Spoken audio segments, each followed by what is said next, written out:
Ageing പെട്ടെന്ന് kiss ചെയ്തപ്പോ മാത്യു ആകെ ഞെട്ടിപ്പോയി. അവൾ ഉറക്കത്തിൽ ചെയ്തതാണെന്ന് വിചാരിച്ച് അവൻ ഏജിനെ റൂമിൽ കൊണ്ടുപോയി കിടത്തി. എന്നിട്ട് പുറത്തേക്ക് പോവാൻ തിരിയുമ്പോ അവളെ നോക്കി നിൽക്കുന്നതിന്റെ ഇടയ്ക്ക് വാതിലിടിച്ച് അത്യാവശ്യം നല്ലൊരു വീഴ്ച അവൻ വീണു. പാവം ആ കിസിന്റെ ഷോക്കിൽ നിന്ന് വിട്ടുമാറിയിട്ടില്ല. അന്നത്തെ രാത്രി അവൻ ഒരു പോള കണ്ണടച്ചിട്ടുണ്ടായിരുന്നില്ല. അതിന്റെ നല്ല ക്ഷീണം ഉണ്ടായിരുന്നു അവന്. അടുത്ത ദിവസം രാവിലെ ഏജിൻ വന്ന് അവനോട് ജോഗിങ്ങിന് പോകാൻ വിളിക്കുമ്പോ പെട്ടല്ലോ എന്നൊരവസ്ഥ ആയിരുന്നെങ്കിലും അവൻ അവളുടെ കൂടെ പോയി. പക്ഷെ അവൻ കഷ്ടപ്പെട്ടാണ് അവളുടെ കൂടെ ജോഗ് ചെയ്തിരുന്നത്. അവരുടെ കിസ് അവന് ഓർമ്മ വന്നുകൊണ്ടിരുന്നു. ഏജിന്റെ അടുത്ത് ഒരു ഗ്യാപ്പ് ഇട്ട് ഓടാൻ നോക്കി അവൻ നല്ല സ്പീഡിലായിരുന്നു. പതുക്കെ പോകാൻ പറയാൻ ഏജിൻ അവന്റെ കയ്യിൽ പിടിച്ച് നിർത്താൻ നോക്കുമ്പോ അവൻ ആകെ ഓക്വേർഡായി. അവളോട് തന്നെ വന്നാൽ മതി എന്ന് പറഞ്ഞിട്ട് അവൻ വീട്ടിലോട്ട് ഓടിപ്പോയി. വീട്ടിലെത്തി കിച്ചണിൽ ഒരുമിച്ച് കുക്ക് ചെയ്യുമ്പോൾ തമ്മിൽ കോണ്ടാക്ട് വരുമ്പോഴും അവൻ ആകെ നെർവസായി എന്തൊക്കെയോ കാട്ടിക്കൂട്ടി. ഇതിന്റെ ഇടയ്ക്കാണ് മാത്യുവിന്റെ നെയ്ബർ നാജുൻ അങ്ങോട്ട് വരുന്നത്. രണ്ടാളുടെയും പെരുമാറ്റത്തില് ഒരു സ്പെല്ലിംഗ് മിസ്റ്റേക്ക് നാജുന് ഫീൽ ചെയ്യുന്നുണ്ട്. ഇനി എന്തായാലും ഫുഡ് കഴിച്ചിട്ട് പോവാന്ന് പറഞ്ഞ് നാജുനെയും കൂട്ടിയിട്ടാണ് അവർ ബ്രേക്ക്ഫാസ്റ്റ് കഴിക്കുന്നത്.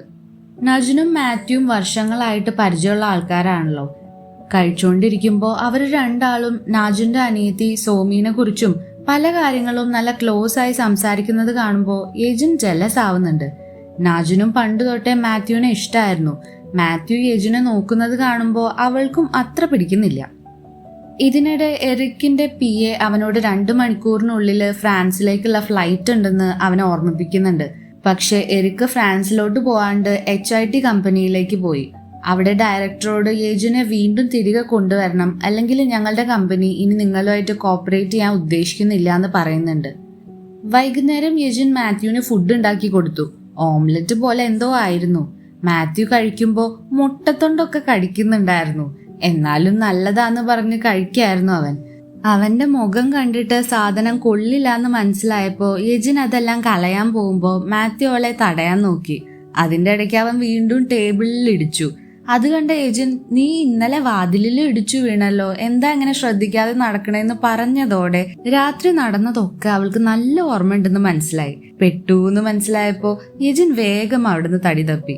ഇതിനുശേഷം കഴിഞ്ഞ രാത്രിയിലെ സംഭവം വീണ്ടും കാണിക്കുന്നുണ്ട്. ഏജിൻ രാത്രിയിലെ മെഡിസിൻസ് കഴിക്കാൻ പോവായിരുന്നു. അപ്പോഴാണ് മാത്യുവിന്റെ നോട്ട് കാണുന്നത്. ഞാൻ വേഗം വരാൻ നോക്കാട്ടോ എന്നാണ് അതിൽ എഴുതിയിരുന്നത്. അത് കണ്ടതോടെ ഏജിന്റെ മനസ്സ് മാറി. അവള് മരുന്ന് കഴിക്കാണ്ട് അവനെ കാത്തിരുന്നു.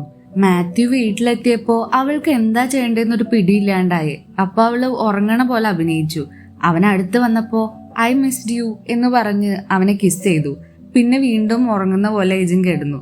മാത്യു അവളെ റൂമിലേക്ക് കൊണ്ടുപോയി കിടത്തുമ്പോഴും അവൾക്ക് നല്ല ബോധം ഉണ്ടായിരുന്നു. അടുത്ത ദിവസം വില്ലേജില് ഒരു വലിയ കമ്മ്യൂണിറ്റി ഫെസ്റ്റിവലിനുള്ള ഒരുക്കങ്ങൾ നടക്കായിരുന്നു.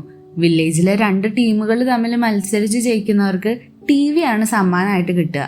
അന്നത്തെ ദിവസം അവിടേക്ക് ഏജിനെ കാണാൻ എറിക്ക് വന്നിട്ടുണ്ടായിരുന്നു. ഏജിനെ അന്വേഷിച്ച് അവളുടെ കമ്പനിയിലെ ടീം മെമ്പേഴ്സും അങ്ങോട്ട് എത്തിയിട്ടുണ്ടായിരുന്നു. ഇനിയിപ്പോ എന്തായാലും വന്ന സ്ഥിതിക്ക് കോമ്പറ്റീഷൻ പങ്കെടുത്തിട്ട് പോയാ മതി എന്ന് പറഞ്ഞ് എല്ലാരും അതിന് കൂടി. വളരെ വാശിയേറിയ പോരാട്ടമായിരുന്നു. അവരുടെ ടീം മുന്നിട്ട് നിന്നിരുന്നു. ദംഷരാഡ്സ് പോലൊരു മത്സരത്തില് എറിക്കും വില്ലേജിലെ അമ്മൂമ്മയും നന്നായി സ്കോർ ചെയ്തു. നെക്സ്റ്റ് റൗണ്ട് ദംഷരാഡ്സ് മാത്യുവും യജിനും ആയിരുന്നു. ഓരോ ചോദ്യത്തിനിടയിലും യജിന്റെ ലിപ്സ് കാണുമ്പോൾ മാത്യു ഡിസ്ട്രാക്റ്റഡ് ആയിക്കൊണ്ടിരുന്നു. ആ റൗണ്ട് മാത്യു കൊളമാക്കിയതോടെ എല്ലാവരും അവനെ എടുത്തിട്ട് അടിച്ചു. അവിടെ നജുന്റെ അനിയത്തി സോമി ഉണ്ടായിരുന്നു. അവളുടെ ഫേസിൽ ഒരുപാട് വലിയ ചുവന്ന പാടുകൾ ഉണ്ടായിരുന്നു. അതുകൊണ്ട് എപ്പോഴും മാസ്ക് വെച്ച് മാത്രമേ നടക്കാറുള്ളൂ. ഫെസ്റ്റിന്റെ ഇടയ്ക്ക് സോമിക്ക് മാസ്ക് മാറ്റേണ്ട കാരണം വെള്ളം പോലും കുടിക്കാൻ പറ്റിയിട്ടുണ്ടാവില്ല എന്ന് തോന്നിയ യജുൻ അവളെ കവർ ചെയ്ത് വെള്ളം കുടിക്കാൻ ഹെൽപ്പ് ചെയ്യുന്നുണ്ട്.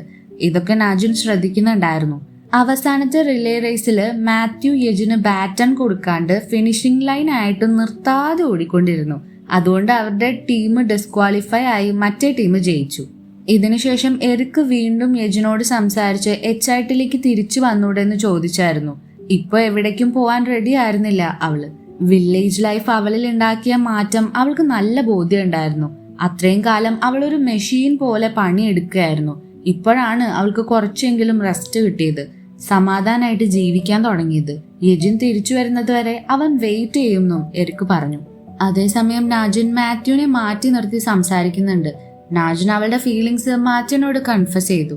തിരിച്ചൊന്നും പ്രതീക്ഷിച്ചിട്ടല്ല, പക്ഷെ അവൾക്ക് നേരിട്ടത് പറയണം എന്നുണ്ടായിരുന്നു. മാത്യുവിനെ യജിന് ഓൾറെഡി ഇഷ്ടമാണെന്ന് അവൾക്ക് അറിയായിരുന്നു.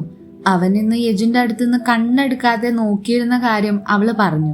മനസ്സിലുള്ള ഫീലിങ്സ് യജിനോട് തുറന്നു പറയണമെന്നും നാജുൻ അവനോട് പറഞ്ഞു. അന്ന് രാത്രി മാത്യു വീട്ടിലെത്തുമ്പോൾ യജിൻ അവനോട് ഒരുപാട് ചോദ്യങ്ങൾ ചോദിക്കുന്നുണ്ട്. എന്തിനാ ഇത്ര എഫേർട്ട് ഇട്ട് ഓരോ ദിവസം കഴിക്കാനുള്ള മരുന്ന് എനിക്ക് കൊണ്ടുവന്ന് തന്നത്?